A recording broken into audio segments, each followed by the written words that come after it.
Hello दोस्तों, आज हम अनबॉक्सिंग और रिव्यू करने वाले हैं Lenovo के नए Idea Tab Pro Gen 2 का। Second generation Idea Tab Pro 13 inch display के साथ आने वाला एक बड़ा नोट टेकिंग टैबलेट है जो 40,000 रुपए के प्राइस सेगमेंट में आता है और इसके स्पेसिफिकेशंस काफी हद तक इसकी प्राइस को जस्टिफाई करते हुए नजर आ रहे हैं। डिस्प्ले इस बार अच्छी ब्राइटनेस के साथ दिया है। 1 साल की जगह 2 साल के एंड्रॉइड अपडेट्स देने का वादा कंपनी ने किया है। प्रोसेसर भी स्नैपड्रैगन का है और इसकी बेस स्टोरेज भी 256 GB से शुरू होती है। तो जो भी कमियां मैंने पिछले जनरेशन वाले Idea Tab Pro के लिए गिनवाई थी, वो सभी कमियां इस बार Lenovo ने दूर कर दी है। Idea Tab Pro सिर्फ 25,000 रुपए की प्राइस रेंज में आता था और इस प्राइस पर उन कमियों के बावजूद भी वो टैबलेट काफी वैल्यू फॉर मनी था। तो इस वीडियो में हम second generation Idea Tab Pro का हर तरह से फेयरली इवैल्यूएशन करेंगे और यही जानने की कोशिश करेंगे कि क्या ये टैबलेट 40,000 रुपए की प्राइस सेगमेंट में एक अच्छी डील है या नहीं। इस टैबलेट का सबसे बड़ा कॉम्पिटिटर है Xiaomi Pad 8। तो इस वीडियो के एंड तक आप ये भी समझ जाएंगे कि 40,000 के बजट में Idea Tab Pro Gen 2 लेना चाहिए या Xiaomi Pad 8। इस टैबलेट के बारे में और बात करने से पहले हम इसकी अनबॉक्सिंग करके देख लेते हैं कि इसका बॉक्स कैसा है और इसके साथ हमें और क्या मिलता है। ये रहा second generation Lenovo Idea Tab Pro का बॉक्स। सामने की तरफ टैबलेट की तस्वीर के साथ मॉडल का नाम और Lenovo की ब्रांडिंग है। 3 साइड्स पर टैबलेट के मॉडल का नाम लिखा है और चौथी साइड पर इसके कुछ फीचर्स को आइकॉन्स के जरिए हाईलाइट किया गया है। पीछे की तरफ आपको फीचर्स के साथ प्राइसिंग और मैन्युफैक्चरिंग डिटेल्स दिख जाएंगी। बॉक्स पर प्लास्टिक की रैपिंग लगी है जिसे हटाने के बाद पीछे दिए इन 2 सील्स को कट करना है और आप बॉक्स की लिड को आराम से उठा सकते हैं। बॉक्स में सबसे ऊपर की तरफ पेपर के एनवेलप में टैबलेट ही रखा है। इस एनवेलप पर आपको टैबलेट के बटन्स और पोर्ट्स की मार्किंग भी दिख जाएगी। इसी के नीचे बॉक्स में 2 कंपार्टमेंट्स हैं। लेफ्ट वाले कंपार्टमेंट में सबसे पहले स्टाइलस की एक्स्ट्रा टिप है, उसके बाद एक क्विक स्टार्ट गाइड जिसमें टैबलेट से रिलेटेड सारी जानकारी है। फिर आता है Lenovo का टैब पेन प्लस जो बॉक्स में ही मिल रहा है और सबसे नीचे एक इजेक्टर पिन के साथ सेफ्टी और वारंटी गाइड और टैब पेन प्लस के लिए गाइड भी दी है। बॉक्स के राइट वाले कंपार्टमेंट में 45 वाट का USB-C पोर्ट वाला फास्ट चार्जर और उसके साथ USB-C केबल भी आपको मिल जाती है।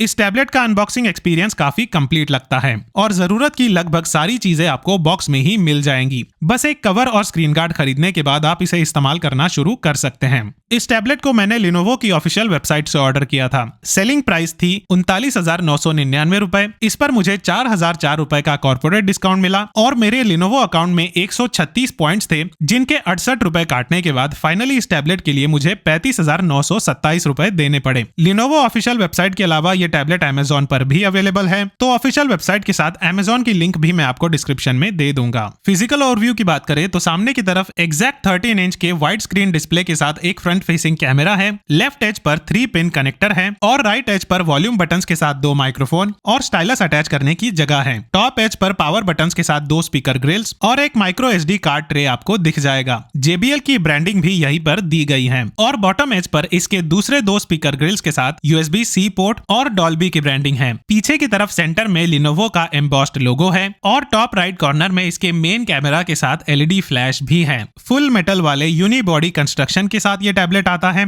और ये पूरी तरह मेटल और ग्लास से बना है। कहीं भी प्लास्टिक मटेरियल का इस्तेमाल आपको नजर नहीं आएगा। देखने में भी और इन हैंड फील भी इसका प्रीमियम ही लगता है। 6.2 मिलीमीटर के साथ ये टैबलेट पहले ही काफी पतला है, लेकिन इसकी एजेस थोड़ी सी कर्व्ड होने की वजह से ये और भी पतला फील होता है और हाथों में ज्यादा कंफर्टेबल लगता है। स्पेसिफिकेशंस की बात करें तो इस टैबलेट में स्नैपड्रैगन का 8S Gen 4 प्रोसेसर है 8 GB रैम के साथ। ये एक मिड रेंज प्रोसेसर है और इस प्राइस पॉइंट पर यही सबसे बेस्ट अवेलेबल है और इसका परफॉर्मेंस iPad A16 से कंपेरेबल है। नॉर्मल एवरीडे ऑपरेशंस इस टैबलेट पर काफी स्मूथ रहते हैं। वीडियो एडिटिंग की बात करें तो 4K फुटेज आप इसमें आराम से एडिट कर सकते हैं। 4K वीडियो को आप कितनी भी तेजी से स्क्रब करें, ये टैबलेट बिल्कुल भी लोडिंग टाइम नहीं लेता और लैग भी नहीं करता। इस टैबलेट में आप ट्रांजिशंस वगैरह लगाकर मल्टीपल वीडियो और ऑडियो लेयर्स की एडिटिंग कर सकते हैं। गेमिंग की बात करें तो BGMI में अल्ट्रा HDR ग्राफिक्स के साथ अल्ट्रा फ्रेम रेट का सपोर्ट है और ये गेम इस पर एज एक्सपेक्टेड काफी स्मूथ चलता है।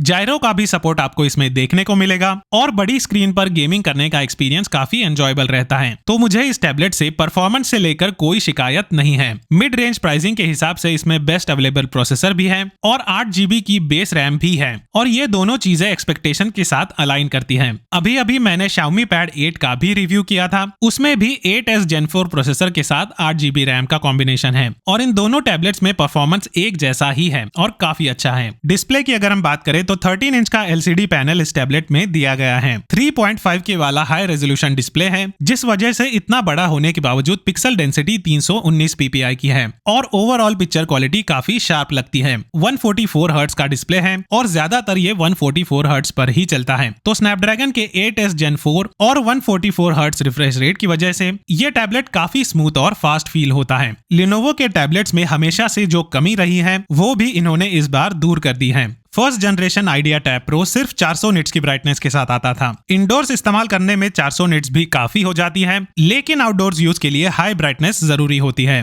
Second generation idea tab pro की ब्राइटनेस 800 निट्स की है, जो एक वेलकम चेंज है। इस डिस्प्ले की साइज भी काफी बड़ा रोल प्ले करती है इसके यूजर एक्सपीरियंस को बेहतर बनाने में। बड़ा और हाई रेजोल्यूशन वाला डिस्प्ले है, तो इस पर मूवीज और वीडियोस देखने का एक्सपीरियंस काफी कमाल का रहता है। और वाइड स्क्रीन एस्पेक्ट रेशियो होने की वजह से इस पर ऊपर और नीचे की तरफ ब्लैक बार्स भी काफी कम दिखाई देते हैं, जिससे वीडियोस और भी इमर्सिव लगते हैं। P3 स्पेक्ट्रम का सपोर्ट है, तो ये डिस्प्ले वाइड कलर रेंज के साथ आता है। रियलिस्टिक कलर्स और हाई ब्राइटनेस की वजह से कलर्स काफी उभर कर आते हैं और मूवीज लाइफ लाइक नजर आती हैं। इस टैबलेट में मिलने वाले 4 JBL के स्पीकर्स भी इसके वीडियो व्यूइंग एक्सपीरियंस को और इमर्सिव बनाने में मदद करते हैं। ये ऑडियो सैंपल सुनने के बाद आप स्पीकर्स की क्वालिटी का भी अंदाजा लगा सकते हैं।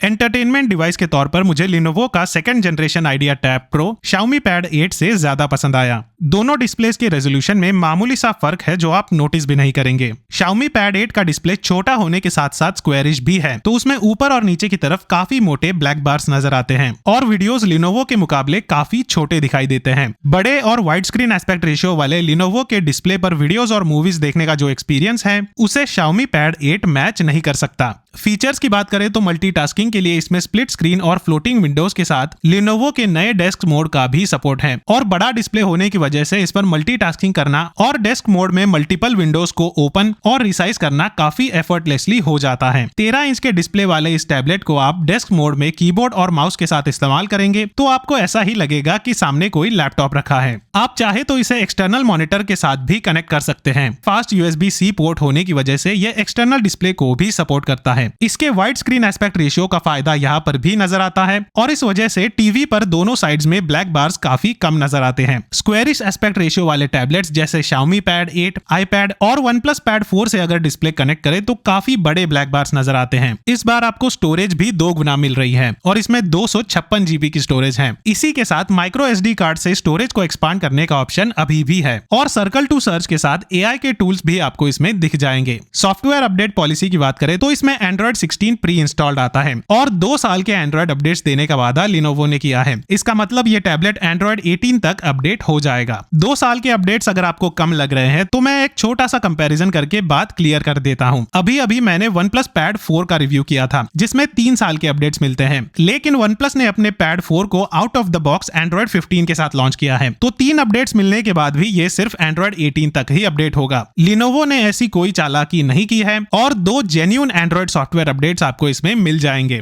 एक्टिव स्टाइलस का पूरा सपोर्ट इस टैबलेट में है और लिनोवो का टैब पेन प्लस जो इसके साथ कंपैटिबल है वो बॉक्स में ही दिया है। इसकी एक एक्स्ट्रा टिप भी आपको टैबलेट के साथ बॉक्स में ही मिल जाएगी। स्टाइलस के फिजिकल ओवरव्यू की बात करें तो स्टाइलस पर एक बटन के साथ लिनोवो की ब्रांडिंग है। इसके फ्लैट एज पर आपको चार्ज करने के लिए USB-C पोर्ट और बैक एंड पर एक LED लाइट दिख जाएगा। ये स्टाइलस पेन टैबलेट की एज पर मैग्नेटिकली अटैच तो हो जाता है, लेकिन इसे आपको USB-C पोर्ट के जरिए ही चार्ज करना पड़ेगा। वैसे तो आप इस स्टाइलस को बिना पेयर किए भी इस्तेमाल कर सकते हैं, लेकिन ब्लूटूथ से पेयरिंग करने पर कुछ एक्स्ट्रा फीचर्स अनलॉक हो जाते हैं। पाम इजेक्शन के साथ इस टैबलेट में प्रेशर सेंसिटिविटी और टिल्ट डिटेक्शन जैसे फीचर्स भी आपको मिल जाएंगे। हवर का फीचर भी इन्होंने दिया है और हैंडराइटिंग टू टेक्स्ट भी इसमें परफेक्टली काम करता है। इस पर दिए बटन्स को अगर आप इस्तेमाल करना चाहते हैं तो ब्लूटूथ के जरिए इसे पेयर करना पड़ेगा। पेयर करने के बाद आपके टैबलेट पर स्टाइलस में कितनी बैटरी बची है ये जानकारी भी दिखाई देगी। बटन्स के फीचर्स की बात करें तो इस बटन को सिंगल प्रेस करने पर आप पेन मेन्यू ओपन कर सकते हैं।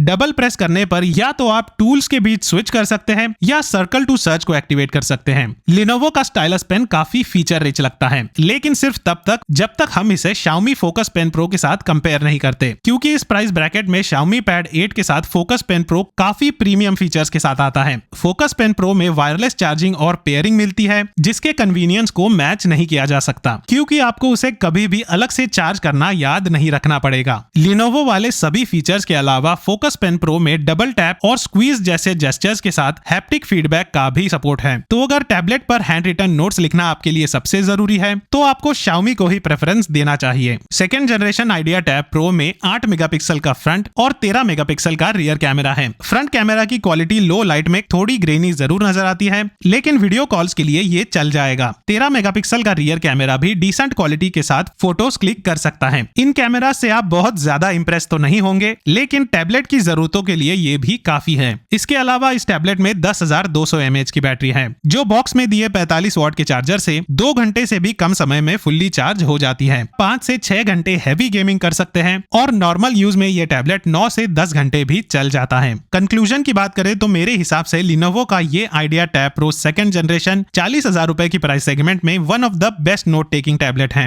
अभी इस प्राइस पर इसके कंपटीशन में Xiaomi पैड 8, iPad A16 और Samsung का S10 Lite है, और सबसे तगड़ा कंपटीशन इसे Xiaomi पैड 8 से ही है, क्योंकि प्रोसेसर दोनों में सेम दिया है। Xiaomi पैड 8 आपको तब लेना चाहिए अगर आपकी प्रायोरिटी पोर्टेबिलिटी और नोट टेकिंग फीचर्स हैं, जबकि Lenovo idea tab pro Gen 2 उन्हें लेना चाहिए जो टैबलेट को एंटरटेनमेंट पर्पस के लिए खरीद रहे हैं, क्योंकि Lenovo पर मूवीज और वीडियोस देखने का एक्सपीरियंस Xiaomi से काफी बेहतर है। ऐसा बिल्कुल भी नहीं है कि Lenovo का टैबलेट नोट्स बनाने के लिए अच्छा नहीं है, बस मुझे पर्सनली ऐसा लगा कि Xiaomi फोकस पेन प्रो में मिलने वाले वायरलेस चार्जिंग और कनेक्टिविटी के फीचर्स आपको नोट टेकिंग में ज्यादा काम आएंगे। तो ये थी अनबॉक्सिंग और एक review second generation Lenovo idea tab pro का। इस टैबलेट के साथ इसकी सभी एक्सेसरीज की लिंक आपको डिस्क्रिप्शन में मिल जाएगी, वहां से जाकर आप इन प्रोडक्ट्स को चेकआउट कर सकते हैं। ये वीडियो अगर आपको पसंद आया हो तो इसे लाइक जरूर कर देना। ऐसे ही वीडियोस देखते रहने के लिए चैनल को सब्सक्राइब कर लेना। फिलहाल इस वीडियो में बस इतना ही।